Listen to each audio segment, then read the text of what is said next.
അസ്സലാമു അലൈക്കും വറഹ്മത്തുള്ളാഹി. ബിസ്മില്ലാഹിർ റഹ്മാനിർ റഹീം. ഇബ്രാഹിം നബിയുടെ അടുത്തു നിന്ന് പിരിഞ്ഞു പോയ ശേഷം മലക്കുകൾ ലൂത്ത് നബിയുടെ വീട്ടിലെത്തി. ജോർദാൻ ഭാഗത്തുള്ള സദൂം പ്രദേശത്താണ് ലൂത്ത് നബി തൻ്റെ പ്രബോധനം നടത്തിയത്. അദ്ദേഹത്തിൻ്റെ കുടുംബത്തിലുള്ള ഏതാനും പേരൊഴികെ ആ നാട്ടിലെ ജനം മുഴുവൻ അദ്ദേഹം കൊണ്ടുവന്ന അള്ളാഹുവിൻ്റെ സന്ദേശത്തെ ധിക്കരിക്കുകയാണ് ഉണ്ടായത്.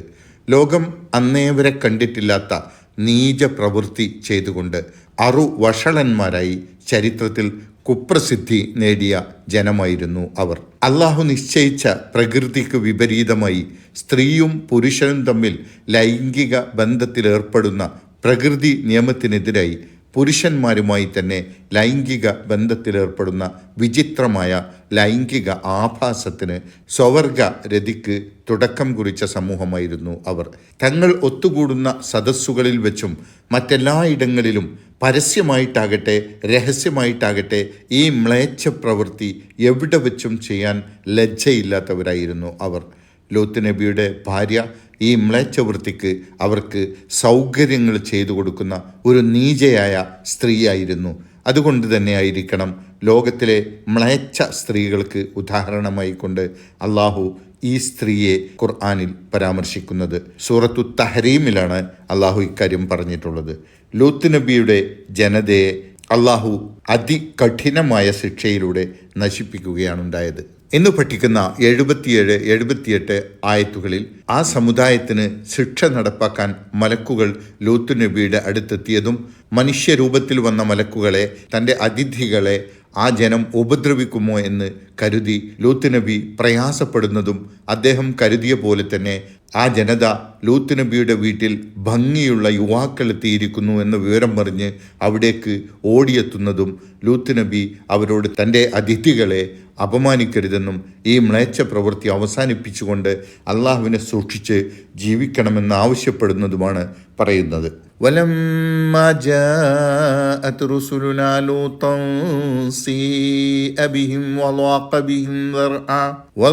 ബിഹിം ദർഅൻ വഖാല ഹാദാ യൗമുൻ അസീബ്. വലമ്മാ ജാഅത് റുസുലുനാ ലൂതൻ, ലൂത്തിന്റെ അടുത്ത് നമ്മുടെ ദൂതന്മാർ വന്നപ്പോൾ, മലക്കുകൾ ലൂത്തിന്റെ വസതിയിലെത്തിയപ്പോൾ, സീഅ ബിഹിം, അവരുടെ കാര്യത്തിൽ അദ്ദേഹം അങ്ങേയറ്റം വിഷമിച്ചു. വളാഖ ബിഹിം ദർഅൻ, അവരുടെ കാര്യത്തിൽ അദ്ദേഹം കൈ അനക്കാൻ പറ്റാത്ത വിധം പ്രയാസപ്പെട്ടു. മനുഷ്യരൂപത്തിലാണല്ലോ മലക്കുകൾ വന്നിരിക്കുന്നത്. നേരത്തെ ഇബ്രാഹിം നബി കരുതിയ പോലെ ലൂത്ത് നബിയും മലക്കുകളെ കണ്ടപ്പോൾ തൻ്റെ വീട്ടിൽ അതിഥികളായി എത്തിയ മനുഷ്യരാണ് എന്നാണ് ആദ്യം കരുതിയത്. അതുകൊണ്ട് തന്നെ തൻ്റെ വീട്ടിലെത്തിയിരിക്കുന്ന നല്ല കാണാൻ ഭംഗിയുള്ള ഈ യുവാക്കളോട് തൻ്റെ ജനം മോശമായി പെരുമാറുമല്ലോ എന്ന ഭയം കൊണ്ട് അദ്ദേഹം വളരെയേറെ മാനസികമായി പ്രയാസപ്പെട്ടു.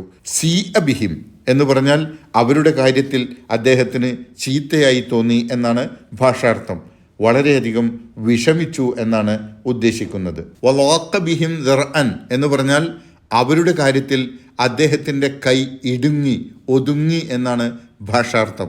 ദർഅ എന്ന് പറഞ്ഞാൽ കയ്യിൻ്റെ മുട്ടുമുതൽ താഴെയുള്ള ഭാഗം, അതാണല്ലോ മനുഷ്യനെ എല്ലാ പ്രവൃത്തികൾക്കും സഹായിക്കുന്നത്. ആ ഭാഗം നിശ്ചലമായി എന്ന പ്രയോഗത്തിനർത്ഥം അദ്ദേഹത്തിന് അങ്ങേയറ്റത്തെ നിസ്സഹായത അനുഭവപ്പെട്ടു എന്നാണ്.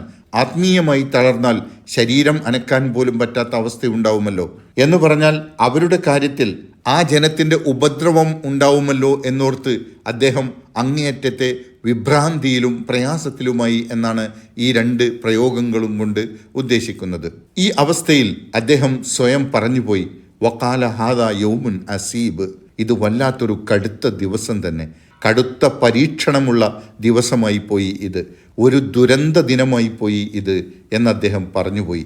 അദ്ദേഹം പ്രതീക്ഷിച്ചതുപോലെ തന്നെ വജാഅഹു ഖൗമുഹു യുഹ്റഊന ഇലൈഹി വമിൻ ഖബ്ലു കാനൂ യഅമലൂന അസ്സയ്യിആത് ഖാല യാ ഖൗമി ഹൗലാഇ ബനാതി ഹുന്ന അത്ഹറു ലക്കും ഫത്തഖുല്ലാഹ വലാ തുഖ്സൂനി ഫീ ളൈഫി അലൈസ മിൻകും റജുലുർ റശീദ്.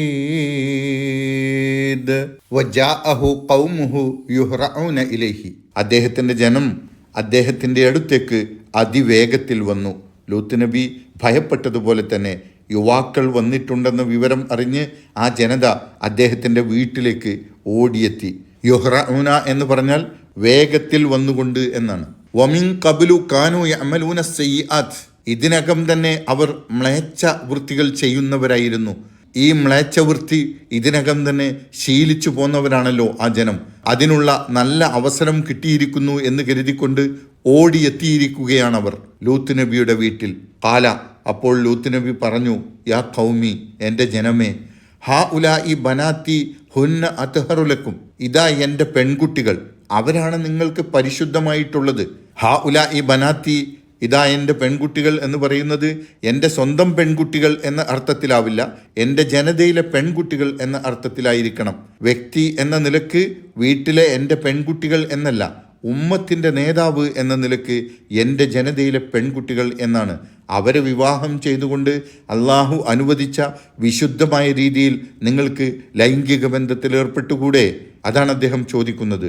ഫത്തഖുല്ലാഹ, അങ്ങനെ നിങ്ങൾ അള്ളാഹുവിനെ സൂക്ഷിക്കുന്നവരാവുക. ഈ മ്ലേച്ഛവൃത്തിയിൽ നിന്ന് അകന്നു നിന്നുകൊണ്ട് വിശുദ്ധ മാർഗം സ്വീകരിച്ചുകൊണ്ട് അള്ളാഹുവിൻ്റെ ശിക്ഷയെ ഭയപ്പെട്ടുകൊണ്ട് നിങ്ങൾ സൂക്ഷിച്ചു ജീവിക്കുക. വലാ തുഹ്സൂനി ഫീ ലൈഫി, എൻ്റെ അതിഥിയുടെ കാര്യത്തിൽ നിങ്ങളെന്നെ അപമാനിക്കരുത്, നിങ്ങളെന്നെ നിന്ദിക്കരുത്. എൻ്റെ അതിഥികളോട് മ്ലേച്ഛമായി പെരുമാറി നിങ്ങളെന്നെ അപമാനിക്കരുത്.